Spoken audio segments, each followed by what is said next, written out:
Hello ఎవరైనా power star Pawan Kalyan గారు నటించిన ఓజీ మూవీ కలెక్షన్ల పరంగా కాసుల వర్షం కురిపిస్తుందనే చెప్పాలి. అయితే ఇప్పుడు ఈ కాసుల వర్షాన్ని చూసి డొనాల్డ్ ట్రంప్ షాక్ అవుతున్నారంట. ఏంటి ఆయనకి ఈ మూవీ కలెక్షన్స్కి సంబంధం ఒకసారి డిస్కస్ చేసే ప్రయత్నం చేద్దాం. ప్రస్తుతం మనతో పొలిటికల్ అనలిస్ట్ శేషరావు ఉన్నారు, వెల్కమ్ చెప్దాం. Hello sir. హలో. ఏంటి sir power star Pawan Kalyan garu మూవీకి అట్లానే ట్రంప్ గారికి ఏంటి రిలేషన్? ఓజీ సినిమా ఓవర్సీస్లో రిలీజ్ అయింది. గతంలో ఏ సినిమా కలెక్షన్ చేయలేనంత ఓజీ చేసింది. ఓకే. వసూళ్ళలో వర్షం కురిసింది. అక్కడ $5 మిలియన్ వచ్చింది ఫస్ట్ 2 వీక్స్కి. ఫస్ట్ వీక్లోనే ఆల్మోస్ట్ 2 మిలియన్స్ వచ్చింది. తర్వాత మిగతాది వచ్చేసింది. $5 మిలియన్ వచ్చేసింది. ఇది ఒక record, OG cinema record. Pawan Kalyan record బద్దలు కొట్టాడు. సరే, ఇదే సమయంలో ట్రంప్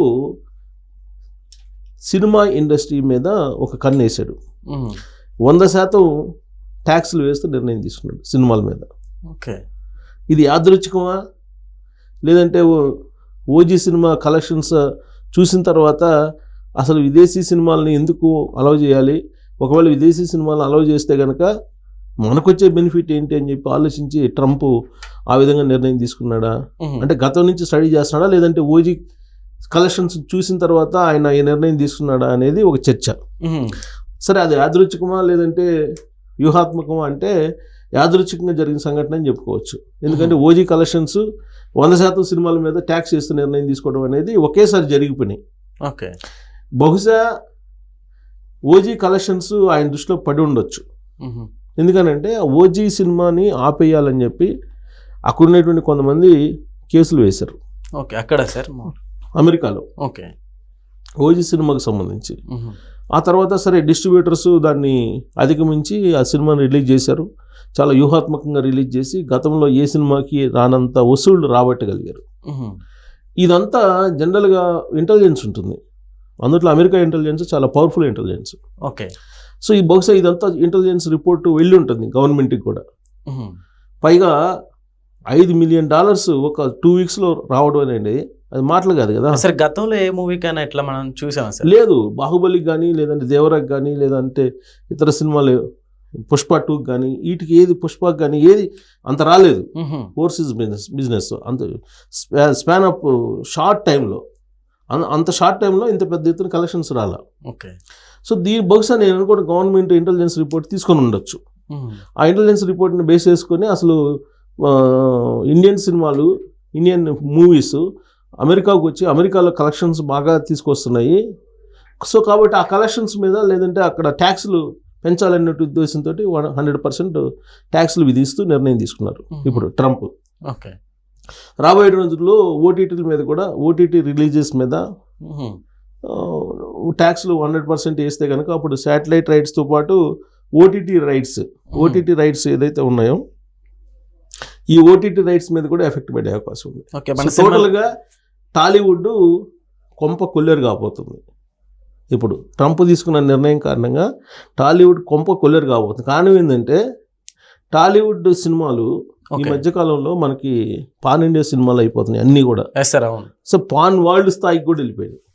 ఇప్పుడు RR కానీ, త్రిబుల్ సినిమా, అలాగే బాహుబలి కానీ, పుష్ప కానీ, ఇవన్నీ కూడా ఓవర్సీస్ కలెక్షన్స్ భారీగా వచ్చినాయి సినిమాలు. ఇవి ఆ కలెక్షన్స్ని వీళ్ళు అడిషనల్గా పొందుతున్నారు బాగా. సో ఇప్పుడు 100% అక్కడ ట్యాక్స్ వేస్తున్నారంటే ఇంకా 100% ట్యాక్స్ పోగా కలెక్షన్స్ ఏమి మిగులుతాయి?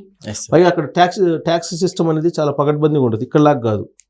ఇక్కడ ఏంటంటే నాకు 2,000 కోట్లు కలెక్షన్స్ వచ్చినాయి, లేదా 3,000 కోట్లు కలెక్షన్ వచ్చినాయి అని చెప్తారు. సరే, 3,000 కోట్ల కలెక్షన్స్ లేదా 2,000 కోట్ల కలెక్షన్స్ వచ్చిన దానికి నువ్వు ట్యాక్స్ కడుతున్నావు అంటే ట్యాక్స్ చూస్తే అంత ఉండదు. కానీ అక్కడ అలా ఉండదు. అక్కడ పర్ఫెక్ట్ ఉంటుంది. సో అక్కడ వచ్చినటువంటి కలెక్షన్స్కి ట్యాక్స్కి సరిపోతుంది.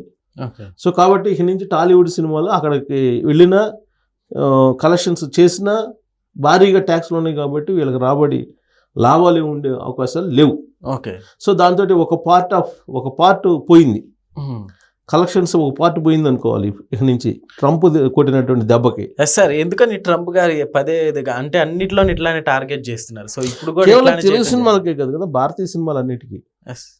విదేశాలు ఏదైనా ప్రపంచంలో ఏ దేశానికి సంబంధించిన సినిమాలైనా అమెరికాలో మీరు ప్రదర్శించాలంటే కనుక 100% ట్యాక్స్ కట్టాలని చెప్పి నిర్ణయం తీసేసుకున్నారు.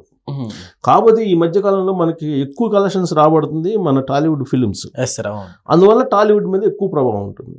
తెలుగు వాళ్ళు కూడా అక్కడ ఎక్కువ ఉన్నారు కదా, సో కాబట్టి కలెక్షన్స్ కూడా ఎక్కువ వస్తున్నాయి. మొత్తం మీద ఒక భయంకరమైనటువంటి నిర్ణయం తీసుకున్నారు సినిమాల విషయంలో మాత్రం. 100% ట్యాక్స్ అంటే భరించలేనట్టు పరిస్థితి. అసలు ఇది ఓటీటీకి వెళ్తే ఇంకా నష్టం వస్తుంది. ఇప్పుడు ఏంటి, సినిమా ఏదైనా సినిమా తీస్తున్నారంటే ఈ మధ్యకాలంలో వాళ్ళకి ఓటీటీ రైట్స్ కానీ శాటిలైట్ రైట్స్, ఓవర్సీస్ బిజినెస్, ఇవన్నీ కూడా ఆల్మోస్ట్ వాళ్ళు తీసినటువంటి ఖర్చుని రాబట్టుకోగలుగుతున్నారు.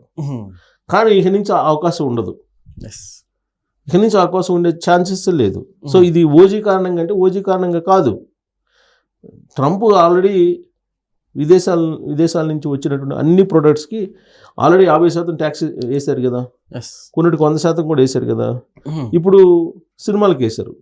సో రాబోయే రోజుల్లో సాఫ్ట్వేర్ దిగుమతులకు కూడా వేసినా ఆశ్చర్యపోసల్లా. ఇండియాని ప్రత్యేకించి ఇండియా వాళ్ళకి జాబ్స్ ఇవ్వద్దు అని చెప్తున్నాడు కదా, ఇండియా వాళ్ళకి జాబ్స్ ఇవ్వద్దు, ఇండియానే అంటేనే ఆయనకి పట్టలేదు. ఇప్పుడు పాకిస్తాన్ ప్రధానమంత్రిని, పాకిస్తాన్ ఆర్మీ చీఫ్ని పక్కన కూర్చోబెట్టుకొని మాట్లాడుతున్నారు ఆయన. సో పాకిస్తాన్ని అద్భుతంగా ప్రమోట్ చేయడానికి సిద్ధమవుతున్నాడు ట్రంప్. ఆ క్రమంలో ఇండియా టార్గెట్ అయింది.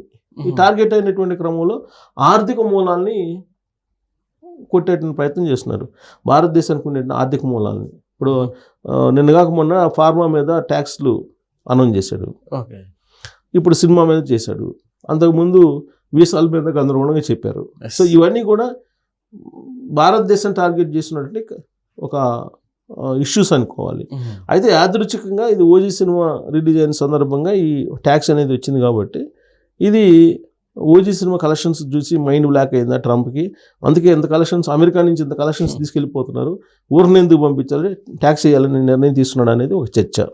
అయితే ఇక్కడ ఇంకొక అంశం ఏంటంటే ఓజీ సినిమా ఫస్ట్ వీక్లో దాదాపు 250 కోట్ల రూపాయలు ఇప్పటి వరకు, ఫస్ట్ వీక్ తర్వాత కూడా ఇప్పటి వరకు కలెక్షన్ చేస్తుంది. సార్ అదే విధంగా పరంగా మనం మాట్లాడితే, సో ఇప్పటి వరకు పవన్ కళ్యాణ్ గారి మూవీ 100 crores క్లబ్లోకి అయితే చేరలేదు సార్. ఈ మూవీ ఆల్రెడీ అసలు దాటేసింది, ఏం చెప్తారు? ఆల్రెడీ 250 కోట్లు దాటేసింది.